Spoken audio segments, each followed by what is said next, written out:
চিন্তা করে দেখো না কবরে কি যাইবা না, চিন্তা করে দেখো না কবরে কি যাইবা না। যেই কবরে আল্লাহ ছাড়া বন্ধু কেহ থাকবে না, চিন্তা করে দেখো না কবরে কি যাইবা না, চিন্তা করে দেখো না কবরে কি যাইবা না।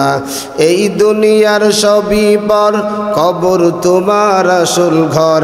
এই দুনিয়ার সবই পর, কবর তোমার আসল ঘর। কেমনে সে তাই রইবি পড়ে শুধুই মাটির বিছানা। চিন্তা করে দেখো না কবরে কি যাইবা না, চিন্তা করে দেখো না কবরে কি যাইবা না। যেই কবরে আল্লাহ ছাড়া বন্ধু কেহ থাকবে না, যেই কবরে আল্লাহ ছাড়া বন্ধু কেহ থাকবে না, চিন্তা করে দেখো না কবরে কি যাইবা না। আজান কানে শুনিয়া কেমনে থাকো ঘুমায়া, আজান কানে শুনিয়া কেমনে থাকো ঘুমায়া। কবরের আযাবের কথা একটু মনে পড়ে না, কবরের আযাবের কথা একটু স্মরণ করো না। চিন্তা করে দেখো না কবরে কি যাইবা না, চিন্তা করে দেখো না কবরে কি যাইবা না। যেই কবরে আল্লাহ ছাড়া বন্ধু কেহ থাকবে না, চিন্তা করে দেখো না কবরে কি যাইবা না। দিলে ভরা অহংকার চিনলি না তুই খুদার ঘর, ঠিক না বেঠে? দিলে ভরা অহংকার চিনলি না তুই খুদার ঘর। নামাজের লাগিয়া তোমার, নামাজের লাগিয়া তোমার একটু মায়া লাগে না, চিন্তা করে দেখো না কবরে কি যাইবা না, চিন্তা করে দেখো না কবরে কি যাইবা না। এ দুনিয়া ছাড়িয়া কোথায় যাবি ভাগিয়া, এই দুনিয়া ছাড়িয়া কোথায় যাবি ভাগিয়া। মরণ তোমায় লইবে গিরি যতই করো বাহানা, চিন্তা করে দেখো না কবরে কি যাইবা না, চিন্তা করে দেখো না কবরে কি যাইবা না। যেই কবরে আল্লাহ ছাড়া বন্ধু কেহ থাকবে না, যেই কবরে আল্লাহ ছাড়া সাথী কেহ থাকবে না, চিন্তা করে দেখো না কবরে কি যাইবা না। ওহে মুমিন মুসলমান সেরে হাদিস কোরআন, ওহে মুমিন মুসলমান ছেড়ে হাদিস কোরআন। আলেমদের কথা শুনে কেন আমল করো না, চিন্তা করে দেখো না কবরে কি যাইবা না। তোমার আমার ঠিকানা শুধুই মাটির বিছানা। জোরে কোন ঠিক কিনা? রব্বে করিমের দরবারে অসংখ্য শুকরিয়া যে আল্লাহ পাক অত্যন্ত দয়া করে মায়া করে উলামা ইকরামের নিসবতে কোরআনের মহব্বতে জান্নাতের বাগানে আমাকে আপনাকে বসার সুযোগ করে দিয়েছেন। এই জন্য প্রাণ খুলে মন খুলে আওয়াজ করে কালিমাতুশ শুকর পড়ি আলহামদুলিল্লাহ। লক্ষ কোটি দুরুদ ও সালাম মানবতার মুক্তির দূত, মানবতার মুক্তির দিশারি মরুদুলাল মুরদুদ রহমতুল্লিল আলামিন খাতামুন নবিয়্যিন সৈয়দুস সাকালাইন ইমামুল মুরসালিন জনাবে মুহাম্মদুর রাসূলুল্লাহ সাল্লাল্লাহু আলাইহি ওয়াসাল্লামের উপর। সম্মানিত হাজিরিন, আমি আপনাদের সামনে মহাগ্রন্থ আল কোরআন সূরাতুদ দুখান থেকে কয়েকটি আয়াতে কারিমা তেলাওয়াত করেছি। বিশ্বনবী শেষ নবী মহানবী শ্রেষ্ঠ নবী সাল্লাল্লাহু আলাইহি ওয়াসাল্লামের অসংখ্য অগণিত হাদিস থেকে একটি হাদিস পাঠ করেছি। তেলাওয়াতকৃত আয়াত এবং হাদিসের আলোকে ইখলাস ও আমলের নিয়তে আল্লাহ পাক আমাকে আপনাকে কিছু কথা বলবার এবং ধৈর্য ধারণ করে শুনবার তৌফিক দান করুন। সকলে পড়ি আমিন। আমার ভাইয়েরা, বর্তমানে যেই মাসটি চলতেছে এই মাসের নাম হলো শাবান মাস। শাবান মাস আল্লাহ পাকের বরকতময় একটা মাস। তার সাথে সাথে আজকে যেই তারিখটা শাবান মাসের 14 তারিখ, এই তারিখ রাত্রটা আল্লাহর কাছে আলাদা একটা দাম। আল্লাহ পাক যে আমার আপনার হায়াতকে এই পর্যন্ত পৌঁছায়া দিচ্ছেন, এজন্য প্রাণ খুলে অন্তরের অন্তরস্থল থেকে একবারে মুখের সমস্ত জড়তাকে উপেক্ষা করে চিৎকার মেরে মালিকের দরবারে একসাথে শুকর আদায় করছি। সকলে বলি আলহামদুলিল্লাহ। আমার ভাইয়েরা, কারণ গত বছর আমাদের মাঝে এই সময় ছিলেন অনেক মানুষ, আজকে কবরবাসী হয়ে গেছে, তাদের সব আমলগুলা বন্ধ হয়ে গেছে। আল্লাহ পাক আমাকে আপনাকে এখনো দুনিয়াতে রাখছেন, মানে আমাকে আপনাকে আল্লাহ পাক আমল করার সুযোগ করে দিয়েছেন। এই অবস্থায় যদি একবার সুবহানাল্লাহ বলতে পারি, আল্লাহ পাক নেক দিয়ে মিজানের অর্ধেক পাল্লাকে ভরে দেয়। সবাই একটু জোরে পড়েন সুবহান। সেজন্য বান্দা যখন মারা যাবে, মারা যাওয়ার পরে আমল নামা যখন দেখবে, আমল নামার ভিতরে দেখবে হাজার হাজার কবুল হজের সওয়াব, হাজার হাজার উট সাদকা করার সওয়াব, হাজার হাজার উট কুরবানি করার সওয়াব। আল্লাহর বান্দা আল্লাহরে প্রশ্ন করবে, আল্লাহ আমি তো এতগুলা হজ তো আমি একটাই করতে পারি নাই, এতগুলা কবুল হজের সওয়াব কেমনে আসলো? আল্লাহ বলে, গোলাম তুমি যে তোমার মায়ের দিকে আনন্দ চিত্তে তাকিয়েছিলে, তোমার মাও তোমার প্রতি খুশি ছিল, তোমার দিকে তাকাইয়া মা মুস্কি হেসে দিয়েছে, আমি আল্লাহ তোমার আমল নামায় কবুল হজের সওয়াব দান করে দিয়েছি। বান্দা এরকম দেখবে, আরে উট সাদকা করার সওয়াব। বান্দা চিন্তা করে, একটা উটের দাম তো কমপক্ষে 5 লক্ষ টাকা, আমি তো কুরবানি ঠিকমতো করতে পারি নাই, এত বড় উটের সওয়াব আমার আমল নামায় কেমনে আসলো? আল্লাহ বলে, রে গোলাম, জুমার দিন জুমার আজানেরও আগে আগে সব কাজগুলোকে ফেলে রেখে একমাত্র আমি আল্লাহর সন্তুষ্টির জন্যে আজানের আগে আগে যে মসজিদে ঢুকেছ, সবার আগে ঢোকার কারণে আমি আল্লাহ তোমাকে উট সাদকা করার সওয়াব তোমার আমল নামায় দিয়ে দিলাম। একটু জোরে কন। এজন্য এই দিবসটা, শুক্রবারের দিনের দাম অনেক বেশি, অনেক বেশি। আল্লাহ পাক রজব মাসের, শাবান মাসের এই শুক্রবারে আমাদেরকে একত্রিত করেছেন। খুশি না বেজার? জোরে বলেন, খুশি না বেজার?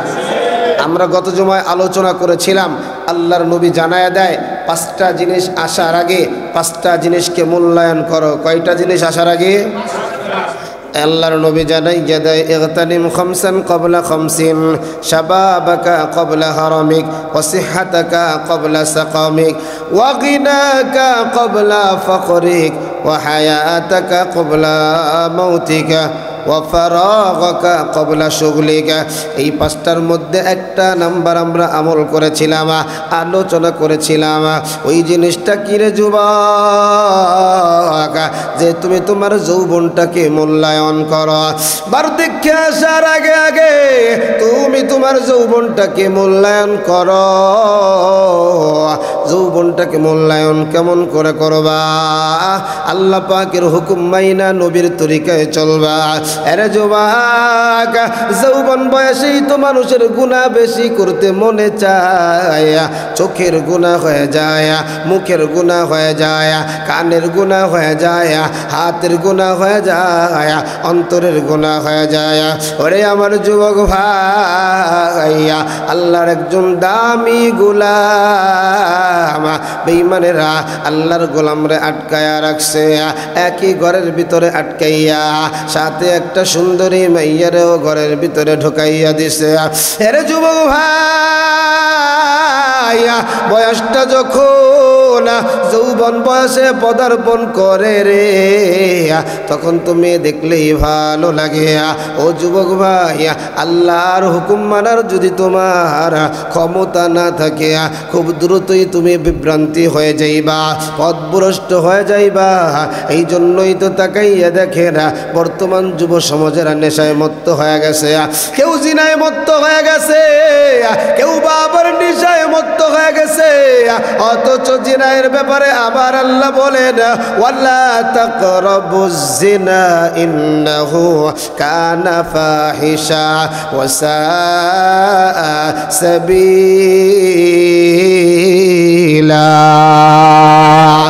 আবার আল্লাহ বলে রে গোলাম, আরে জিনা করবি তো দূরের কথা, জিনার কাছেও তোমরা যাইও না। এ যুবক ভাই, হাতের জিনা, পায়ের জিনা, অনেকগুলা জিনা হয়। আজকে আমার যুবক ভাইরা অ্যান্ড্রয়েড মোবাইলের মধ্যে, নেটের মধ্যে বহু জিনা করে। কত ধরনের জিনা, পর্নোগ্রাফির আসক্ত হয়ে যায়। একজন যুবক যখন পর্নোগ্রাফির আসক্ত হয়ে যায়, ওই যুবকের কাছে আর বিবাহ শাদী ভালো লাগে না, তার যৌবন ওই লাইনেই ব্যয় হয়ে যায়। আর চোখের গুণা তো আছে রে যুবক, মাথাটা এত গরম, কারো কথা ভালো লাগে না, মায়ের কথাও ভালো লাগে না, বাবার কথাও ভালো লাগে না, আল্লাহর হুকুমও মানতে চায় না। এজন্য রে ভাই, ওলামা একরাম বলে রে বান্দা, গুনাহ সারু, নেকির কাজ ধরো, কারণ গুনাহ হলো আগুন, গুনাহ হলো আগুন। তুমি যতই নেকি করো না কারো, আগুনটা লাগায় দিলে যেমন মাইলকে মাইল তোমার পাটের গুদাম শেষ হয়ে যাবে, ঠিক তেমনি ভাবে বিশাল আমল করার পরে যদি তুমি গুনাহ লাগাইয়া দাও, ওই গুনাহের কারণে তোমার আসল আমল বরবাদ হয়ে যাবে।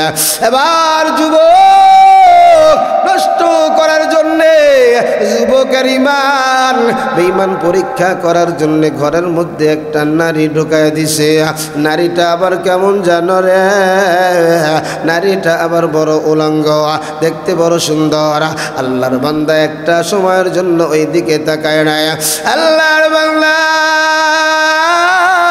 চিন্তা করা আরম্ভ করে, ওলামা একরাম বলে রে, দুনিয়ার জমিনে কেউ যদি কোনো গুনাহ করে, তাহলে আল্লাহ পাক পরকালে জাহান্নামের আগুন দিয়ে জ্বালাবে।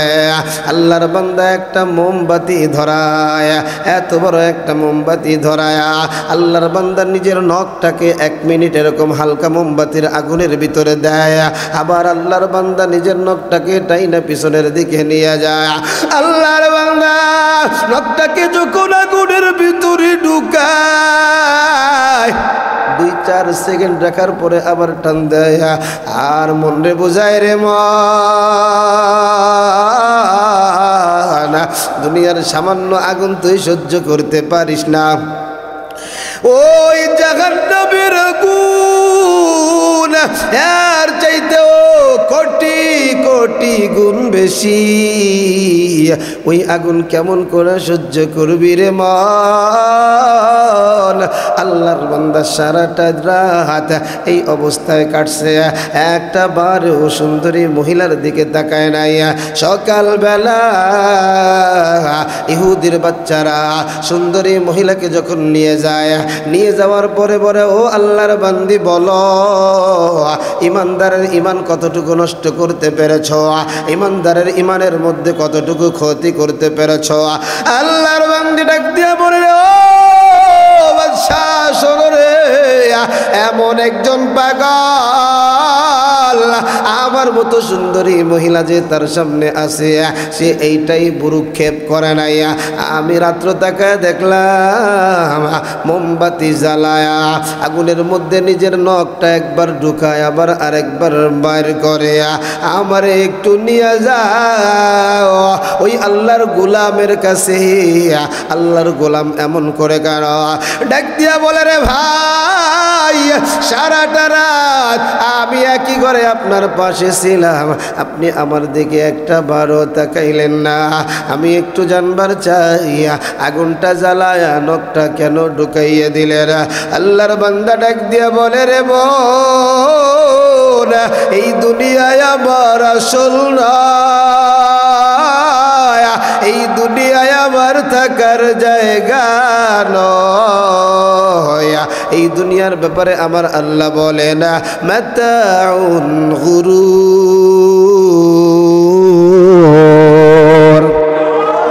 আল্লাহ বলে এই দুনিয়াটা হলো ধোঁকা, ধোঁকা। দুনিয়া মানুষগুলারে ধোঁকা বানাইয়া বোকা বানায় দেয়। আমি চিন্তা করলাম আমি যদি তোমার সাথে জিনায় লিপ্ত হয়ে যাই, গুনায় লিপ্ত হয়ে যাই, আমার আল্লাহ আমারে আগুনে জ্বালাবে। আমি আল্লাহর আগুনে কেমন করে জ্বলব? দুনিয়ার আগুনেই তো 2 সেকেন্ড জ্বলতে পারি না, ওই আখিরাতের আগুনে আমি কেমন করে জ্বলব? না রে যুবতী বোন, আমি দেখলাম আগুনে জ্বলতে পারবো না। কারণ মানুষের শরীরটা বড় দুর্বল, যেই শরীরে মশার কামড় সহ্য হয় না, পিপিলিকার কামড় সহ্য হয় না, ওই আগুনের শাস্তি কেমন করে সহ্য করব? এই জন্য আমার নফসের আমি বুঝাইলাম, ও আমার মন, গুনাহ করবি তো শেষ হয়ে যাবে, আর একটু কষ্ট কইরা বাইচা থাকবি তো জান্নাত পাবি। এ কথা বলতে দেরি হয়, সুন্দরী মহিলা কালিমা পইরা মুসলমান হইতে দেরি হয় না। এই জন্য যুবক, আল্লাহর ভয়, ঘরের মধ্যে কেউ নাই, মাও নাই, বাবাও নাই, দাদাও নাই, ভাইও নাই, বোনও নাই, আছেন যিনি তিনি কে? জোরে জোরে জোরে বলেন কে? আরো জোরে বলেন কে? আল্লাহ আবার আসি। এই জন্যই তো আমার নবী জানাইয়া দেয়, আশা পুণ্য সাফি ইবাদাতিল্লাহ, যৌবন বয়সে যারা ইবাদত করবে, আল্লাহর বন্দেগী করবে, আল্লাহ পাক আরশের নিচে 7 শ্রেণীর মানুষদেরকে জায়গা করে দিবে। এর মধ্যে এক প্রকার মানুষ আছে, জুয়ান বয়সে যারা আল্লাহরে আল্লাহ আল্লাহ বলে বেশি বেশি ডাকে। আল্লাহু আকবার। এই জন্য যুবক ভাই, জুয়ান বয়সে থুতনির নিচে দাড়ি লাগায় দিছো, মাথায় টুপি লাগায় দিছো, গায়ে লম্বা জামা লাগায় দিছো, তুমি ভুল করো নাই। গত জুমায় তো বলছিলাম, যৌবন বয়সে যে যেমন আমল করবে, বুড়ো বয়সে তো আমল করতে পারবে না। ওই সময় তো সব শক্তি কমে যাবে। আরে সব শক্তি সমেশ কমে যাবে। এমন অনেক মানুষ আছে নামাজও পড়ে, বুড়া হওয়ার কারণে কোন দিক দিয়ে তার নামাজ হইল না, বায়ু বের হয়ে গেল, ঠিকও পায় না, কারণ তার কানে শুনতে পায় না সে যে বায়ু দিছে। কেমনে বুঝবে তার অজু নাই, অজু অবস্থা, অজু সারা? এমন অনেক মানুষ নামাজ পড়ে ফেলে, আজকে তার বোঝার ক্ষমতা নাই, হাতের শক্তি আর আগের মতো নাই, পায়ের শক্তি আর আগের মতো নাই, চোখেও আগের মতো দেখে না, কানেও আগের মতো শোনে না। আমার আল্লাহ নবীর মাধ্যমে জানায় দেয়, যৌবন বয়সে যদি আল্লাহর পরিপূর্ণ ইবাদত করতে পারো গো, বুড়া হওয়ার পরে আল্লাহ পাক তুমি যাই আমল করবা যৌবন বয়সের মতো আল্লাহ কবুল করে নিবে। সুবহানাল্লাহ। এজন্য আল্লাহ বলেন, ইগতানিম খামসান ক্বাবলা খামসিনা শাবাবাকা ক্বাবলা হারামিক। আল্লাহ বলে তোমার জওয়ানিটাকে তুমি মূল্যায়ন করো বার্ধক্যে রূপান্তরিত হওয়ার আগে আগে।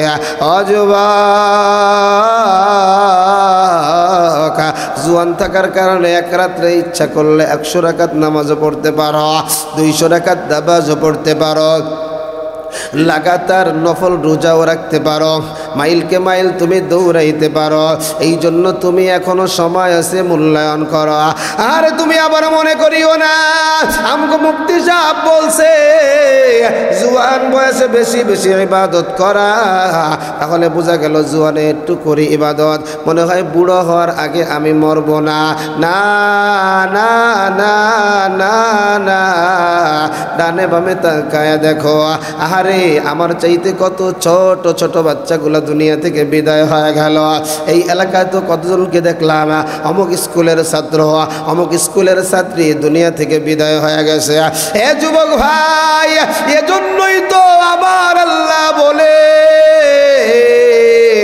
তুমি তোমার ফারাগাতকে মূল্যায়ন করো ব্যস্ততার আসার আগে ইগতানিম খামসান ক্বাবলা খামসিনা শাবাবাকা ক্বাবলা হারামিক ওয়া সিহহাতাকা ক্বাবলা সাকামিকা ওয়া ফারাগাকা ক্বাবলা শুগলিকা তুমি তোমার ফারাগাত কি আজকে অনেকে আছেন কোনো কাজ নাই ও যুবক ভাই দুনিয়ার লাইনে যদি কোনো কাজ না থাকে আখিরাতের লাইনে কাজটা লাগায় দাও কত আল্লাহর ওলি দেখলাম বাংলাতে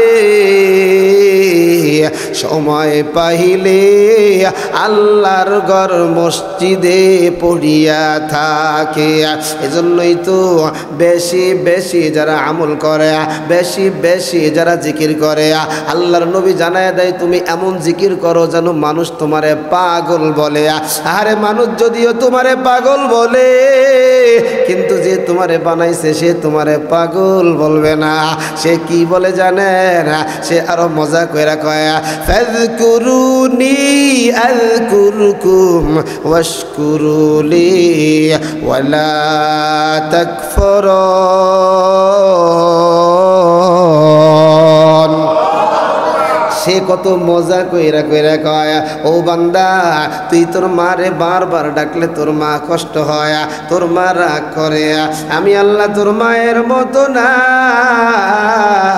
আমি আল্লাহ তোর বাবার আমারে যত পারিস ডাক যত পারিস ডাক আমি তোর প্রত্যেকটা ডাকের জবাব আমি আল্লাহ দেই আল্লাহু আকবার এই জন্য যুবক আমার কলিজার টুকরা মুরব্বী বাবা আমারা আমার প্রাণ প্রিয় মুসল্লি রে এই জন্য তুমি তোমার ফারাগাত সময়কে তুমি তোমার ব্যস্ততা আসার আগে আগে মূল্যায়ন করো আমার নবী জানায় দেয় ওয়াসিহাতাকা ক্বাবলা সাকামিকা তুমি তোমার সুস্থতাকে তুমি মূল্যায়ন করো কি আসার আগে আগে অসুস্থ আসার আগে আগে মূল্যায়ন করো এই যে জুমার দিনে রে ভাই এত সুন্দর একটা দামি সময় এরপরেও অনেক মানুষ এই সময় মসজিদে আসতে লেট করে অথচ আমার আল্লাহ কি জানাইয়া দেয় আমার আল্লাহ বলেন যখন জুমার আজান হবে আজানের পরে তোমার আর কোনো কাজ চলবে না তাড়াতাড়ি তুমি কাজ থেকে ফারেগ হইয়া ওযু কইরা আমার কুদরতি কদমে সাজদা দাও আমার কুদরতি কদমে সাজদা দিলে আমি কি পরিমাণ খুশি হই জানো তুমি যদি 50 বছর গুনাহ করো আমি আল্লাহ তোমার 50 বছরের গুনাহগুলারে ক্ষমা করিয়া দেই সুবহানাল্লাহ এই জন্য যুবক ভাই 5 নম্বর আমার আল্লাহ জানাইয়া দেয় হায়াতাকা ক্বাবলা মাউতিকা তুমি তোমার হায়াতকে মূল্যায়ন করো মরণ আসার আগে আগে কারণ মরণ যখন হয়ে যাবে আমি তোমার কোনো আর চলাফেরার কোনো ক্ষমতা নাই আমার সব আমল বন্ধ হয়ে যাবে আর আমি কোনো আমল করতে পারবো না আল্লাহ যদি তোমারে কবরের মধ্যেও নামাজ পড়ার সুযোগ দেয় আল্লাহ যদি তোমারে কবরের মধ্যেও জিকির করার সুযোগ দেয় একটা নেকিও হবে না একটা নেকিও হবে না কারণ ওইটা নেকি করার জায়গা না এই দুনিয়াটা হলো নেকি করার জায়গা পরীক্ষার হলে তুমি এসএসসি পরীক্ষা দাও ইন্টার পরীক্ষা দাও আরো কত পরীক্ষা দাও তোমাকে একটা প্রশ্ন দিয়ে সময় দেওয়া হয় 3 ঘন্টা 3 ঘন্টার মধ্যে যা লেখবা তাই পাবা ওইখানে যদি আমার সোনার বাংলা লেখো তাহলে গুল্লা গুল্লা পাবা আর যদি তুমি ঠিকঠাক মতো অ্যান্সার করে প্রশ্নের জবাবগুলো দাও তোমার আর চিন্তা করা লাগবে না 100 মার্কের ভিতরে 100 মার্ক পেয়ে যাইবা কিন্তু তুমি যদি বলো আমার পরীক্ষার সময় 9টা থেকে 12টা শেষ হয়ে গেছে আমার খাতা সাদা ও পরীক্ষক আপনি আমারে খাতাটা দিয়ে দেন আমি একটু বাড়িতে গিয়ে সুন্দর করে বই দেখে সব প্রশ্নগুলোর অ্যান্সার দিয়ে লিখে আনবো সন্ধ্যাবেলা তুমি যদি খাতা দাও তোমার ওই খাতার কোনো মূল্য নাই তোমার কপালে জুতোর বাড়ি ঝাড়ুর বাড়ি। মনে রাখবা এই হায়াত নামক একটা পরীক্ষার সময়ের মধ্যে আসি। 30 বছর পাইলেও তোমার 30 বছর পরীক্ষার সময়, 50 বছর পাইলেও তোমার 50 বছর পরীক্ষার সময়, 60 বছর পাইলেও তোমার 60 বছর পরীক্ষার সময়। হিসাব কইরা কইরা লিখো, হিসাব কইরা কইরা আমল করো।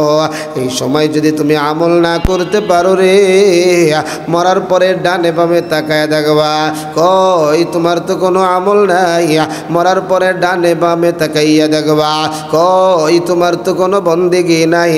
ডানেও তুমি যখন তাকাইবারে যুবক, ডানে তাকাইয়া দেখবা মিথ্যার গুনাহ, বামে যখন তাকাইবা দেখবা হারামের গুনাহ, সামনে যখন তাকাইবা দেখবা পরনিন্দার গুনাহ, পিছনে যখন তাকাইবা তখন জিনার গুনাহ। তুমি যখন ডানে বামে গুনাহ দেখবা, মাত্র তোমার মরণ হয়েছে, এখনো তোমার কবরে ঢুকানো হয় নাই। আমার নবী বলে তোমার চিৎকারের আওয়াজ, আল্লাহর নবী বলেন বেঈমান বেনামাজি সুদখোর জিনাকার বেপরদাওয়ালা পরনিন্দাকারী মা বাবার অবাধ্য সন্তান এত জোরে চিৎকারের আওয়াজ, তোমরা যদি তার চিৎকারের আওয়াজ শুনতা জিন্দিগিতে কোনোদিন তারে আর মাটিতে দিতা না, জমিনে ফেলায় রাখতা, কুত্তায় তারে খাইতো, জমিনে ফেলায় রাখতা, শিয়ালে তারে খাইতো, কোনোদিন ভয়ে তোমরা মাটি দিতা না। এত জোরে আওয়াজ দেয় ওরে যুবক ভাই। এই জন্য আমার আল্লাহ তো ভালো কইরা জানে আল্লাহর এই বান্দারা গুনাহ করবে, কারণ আপনি যেই জিনিসটা বানান আল্লাহ পাক আপনাকে যেই জিনিসটা বানানোর ক্ষমতা দেয়, মাইক যারা বানায়, গাড়ি যারা বানায়, গাড়ির যখন সমস্যা হয় এরা বুঝতে পারে গাড়ির কোন জায়গায় সমস্যা হলো, এই গাড়ি চলতে গিয়ে কোন কোন জায়গায় তেল লাগবে, কোন কোন জায়গায় এই জায়গা হাওয়া আসবে সব জানে। ও যুবক ভাই, আল্লাহ তোমারে আবারে বানাইছে, আল্লাহ কিন্তু তোমার আবার পার্স পাতি সব খবর জানে।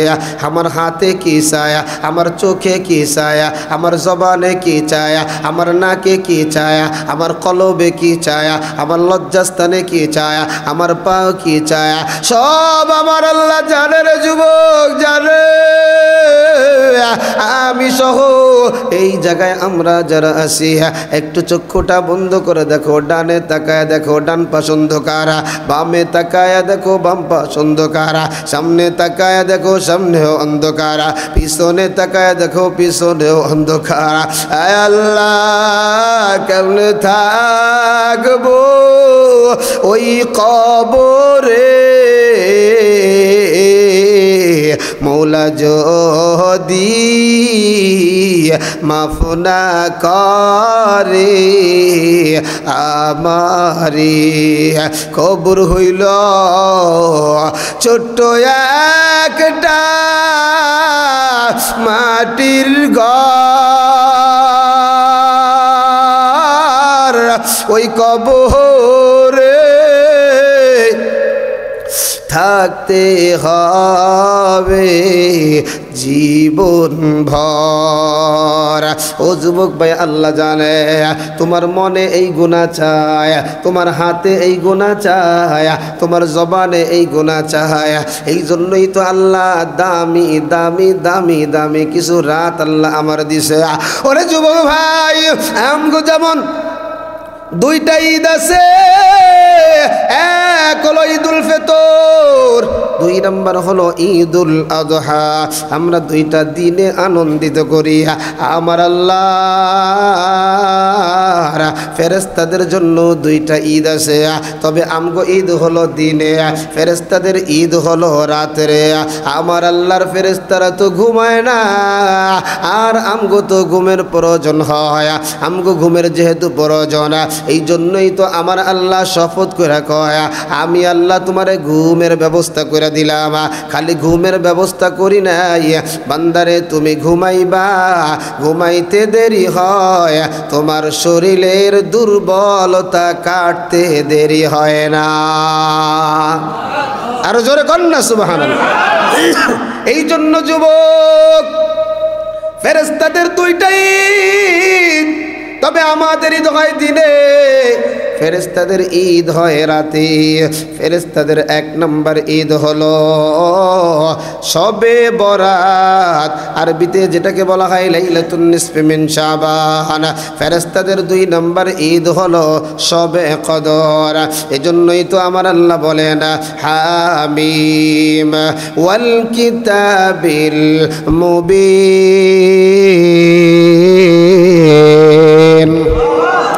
ইন্না আনজালনাহু ফি লাইলাতিন মুবারাকা ইন্না কুন্না মুনজিরিন। আল্লাহু আকবার। আল্লাহ আমার জানাইয়া দেয় নিশ্চয় আমি সতর্ককারী। এই রাতে প্রত্যেক প্রজ্ঞাময় বিষয়ের ফয়সালা আমার পক্ষ থেকে হয়। যে আয়াতে কারিমাটা তেলাওয়াত করেছি, এই আয়াতের ব্যাখ্যায় উলামায়ে কেরাম বলেন এই শবে বরাতের রাতটার অনেক দাম। লাইলাতুন নিসফি মিন শাবান, শাবান মাসের 15তম রজনী, এই রাতের অনেক দাম রে ভাই। কারণ এই রাতের ইতিহাস গাটাগাটি কইরা দেখি কত মুৎখর রে আল্লাহ এই রাতে মাফ করে দিছে, কত জিনাকার রে আল্লাহ এই রাতে মাফ করে দিছে, কত গুনাহগার রে আল্লাহ এই রাতে মাফ করে দিছে, কত নেমক হারাম রে আমার আল্লাহ এই রাতে মাফ করা দামি বানাইয়া দিছে। আল্লাহর একজন দামি একজন গোলাম ছিলেন, বড় দামি একজন গোলাম, এমন কোন গুনাহ নাই আল্লাহর বান্দা করে নাই। যত লাইনের গুনাহ আছে সব আল্লাহর বান্দা করছে।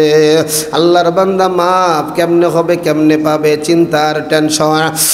এক আল্লাহর ওলির কাছে যাওয়ার পর আল্লাহর ওলি ডাইকা ডাইকা বলে রে ভাই আমার আল্লাহর মতো দয়াময় কেউ নাই, কেউ নাই।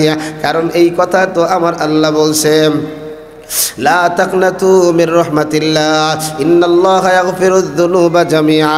আল্লাহ বলছে বান্দা ভুল করবি আমি জানি, গুনাহ করবি আমি জানি, এরপরেও আমার রাস্তা থেকে দূরে চলে যায় না।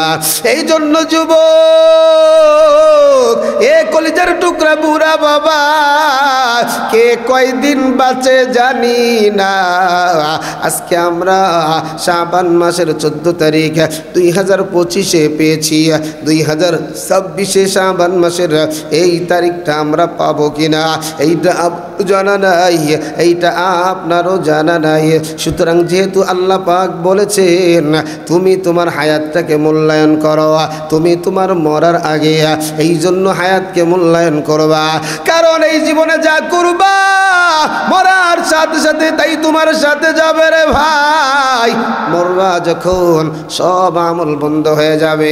নবী আমার বলেন শুধুমাত্র 3টা আমল জারি থাকবে। আমার মুসল্লি ভাই ও বাবারা একটু কানটা খুলে শোনা নাও রে ভাই। আরে ইমাম আর মুসল্লিদের সাথে তো একটা সম্পর্ক, এইটা আমার আল্লাহ তো নবীর মাধ্যমে জানায় দিছে। ও যুবক ভাই, এই জন্য যখন দেখি পরিচিত কাছের মানুষ যখন ঠিকমতো নামাজে আসে না, কেউ যখন অসুস্থ হয়ে যায়, বড় পেরেশান হয়ে যায়, বড় টেনশনে পড়ে যায়, ওই ব্যক্তিটা একটা ওয়াক্ত নামাজও সারে না, হাজী সাহেব একটা ওয়াক্ত নামাজও সারে না, ওই মুসল্লি একটা ওয়াক্ত নামাজও সারে না। আজকে 2টা দিন দেখতেছি না কি যেন হয়েছে। আজবা কোন সময় কার কি হয়ে যাবে রে কেউ জানে না, জানে আল্লাহ। এই জন্য হওয়ার আগে আগে আমাকে তোমাকে ক্ষমা করে নিতে হবে, ক্ষমা চাইয়া নিতে হবে। আজকের রাত বড় দামি রাত। প্রতি লাইলাতুন নিসফি মিন শাবান 14তম 15তম রাত্রি, শাবান মাসের 15তম রাত্রিতে আমরা এই আল্লাহর ঘর মসজিদ আল মদিনা মসজিদে দীর্ঘ সময় আল্লাহ পাকের নিয়ামত নিয়ে বয়ান করিয়া, নিজের গুনাহগুলোকে স্মরণ করিয়া, তওবা করিয়া, পাগলের মতো কান্না করিয়া। আমরা যদি কান্না করি অনেকে আবার হাসে। ও ভাই, সামান্য একটা জিনিস চিন্তা করেন, আরে ধরেন আপনার ঘরে কোনো খাবার নাই, আপনি আপনার পেটটাকে সান্ত্বনা দেওয়ার জন্য আপনার যদি আশেপাশে কোনো টাকাওয়ালা থাকে রে, তার কাছে আপনি গিয়ে কান্না করেন দুটা মুঠা ভাত খাওয়ার জন্য কয়েকটা টাকা। আরে অনেক সময় আমাদের মসজিদেও আছে, আইসা বলে হুজুর 2 দিন ধরে পরিবারে কিছু খায় না, একটু কিছু টাকা উঠায় দিয়ে না। দেখি চোখের ভিতরে পানি। ও ভাই মনে রাখবা, বাংলাদেশের ইতিহাসে এমন আছে 12 দিন পর্যন্ত না খাইয়াও মানুষ বাঁচছে। ওরে আমার ভাই, এই দুনিয়া না খাইয়া বাঁচা যায়, কিন্তু ওই কবরের শাস্তি কিন্তু সহ্য করা যাবে না। এই জন্য আজকের রাতে 7:30 থেকে আজানের একটু আগে বা একটু পর থেকে নিয়ে আমাদের মসজিদে 1-1.5 ঘন্টা পাগলদেরকে নিয়ে আলোচনা হবে। এর যুবক পাগলেরা এমনি কাঁদে রে, এমনি কাঁদে। আমি একজন আল্লাহর ওয়ালারে জিজ্ঞেস করলাম, হুজুর বয়ানের সময় পাগলেরা কেন কাঁদে? বলে কান্নার উদ্দেশ্য কি তুমি কি তা জানো? আমি কই কিছুটা জানি, বাকিটা বলে না। বলে এরা অন্য কোনো জিনিসের জন্য কাঁদে না। পৃথিবীর এমন কোনো মানুষ নাই একমাত্র নবীরা ছাড়া যারা কোনো গুনাহ করে নাই, যাদের কোনো গুনাহ নাই। আমি তুমি তো যেই পরিমাণ গুনাহ করছি। কয় পাগলেরা যখন জাহান্নামের কথা শুনে, কবরের কথা শুনে রে, পাগলদের অন্তরের মধ্যে তখন ধাক্কা লাগতে থাকে। আরে আমিও তো জীবনে কম মিথ্যা কথা কই নাই, আরে আমিও তো পরনিন্দা কম করি নাই, আরে মানুষের হক তো কম নষ্ট করি নাই, আমিও তো ওই কবরে যাব। মরার পরে যদি কবরে যাই, কবরের মাটি যদি আমার দেয় চাপ মারবে রে ভাই, চাপ সহ্য করার ক্ষমতা কারো থাকবে না। কিন্তু যদি গুনাহটা আল্লাহর কাছে মাফ কইরা পরকালের বাসিন্দা হয়ে যাইতে পারো, তাহলেই আল্লাহ তোমারে দামি বানায়া দিবে। এজন্য আজকে রাতে আমাদের এইখানে আলোচনা হবে। আমরা যারা উপস্থিত আছি আমরা থাকবো তো, আর যারা অনুপস্থিত আছে আমরা সবাই দাওয়াত দিয়ে দিয়ে নিয়ে আসবো। সবাই থাকবো তো? কারা কারা হাত দুটো আল্লাহর দেখায় দাও। আয় আল্লাহ, তোমার গোলামের হাত উঠাই রে আল্লাহ, তোমার গোলামদেরকে রাত্রে আমাদের জিকিরের মাহফিলে, ইসলাহি মাহফিলে উপস্থিত থাইকা সকলে চোখের পানি ফেলায়া তোমার কাছ থেকে মাপ নিতে পারি সেই তৌফিক তুমি দান করে দাও, পড়ি আমিন। আমার ভাইরা, আল্লাহ রাব্বুল